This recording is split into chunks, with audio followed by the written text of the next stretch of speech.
As we prepare for the first ice and snow event of 2022, state leaders insist we are better prepared than 1 year ago. Fox 4's Blake Hanson with a look back and ahead.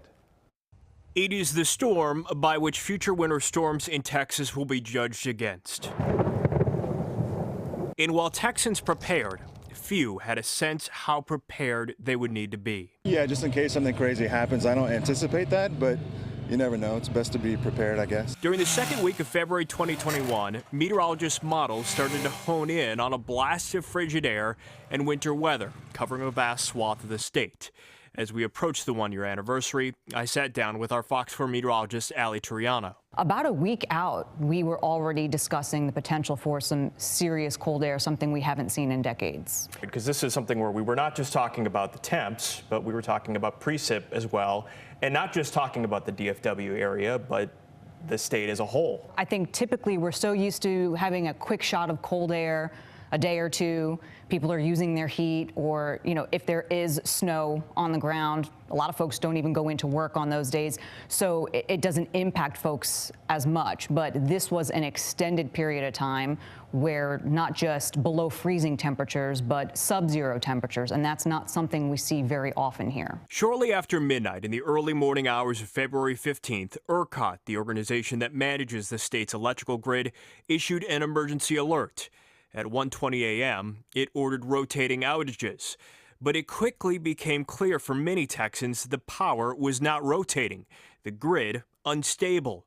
The Federal Energy Regulatory Commission reports that more than 4.5 million people in Texas lost power, some for as long as 4 days. And with frigid temps, pipes began to freeze, and tragically, people did too. I was telling my dad that we need to get him to the hospital. 246 Texans would lose their lives in the storm, according to state health officials.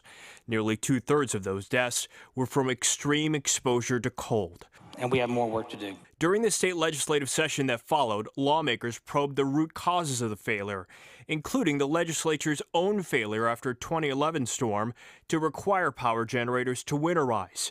While demand hit record levels, supply of power fell. At one point, nearly 50% of power generation was knocked offline.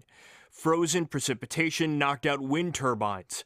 The largest chunk of power generation knocked out was from generators that use natural gas, many because they couldn't get the gas they needed due to freezing temps. We need to have the gas system to work if we're going to have our power system work. State regulators now require power generators to winterize. However, requirements for gas suppliers are still a work in progress. It has left some uneasy going into this winter. So we are currently in a La Nina. We were last year as well for the entire winter. So we have been in a La Nina phase for over a year now. Typically, and I say that with air quotes, typically it means a drier and warmer than normal winter. But about 25 to 35% of the time we could see the opposite of that, or at least a time of the winter where it's different than that. And that's exactly what we saw last winter, where both January and December were above normal, or at least closer to normal. And then most of February was actually at or above normal, but it was that 1 week where we were extremely cold. And with climate change, over the long run, we could see more extremes.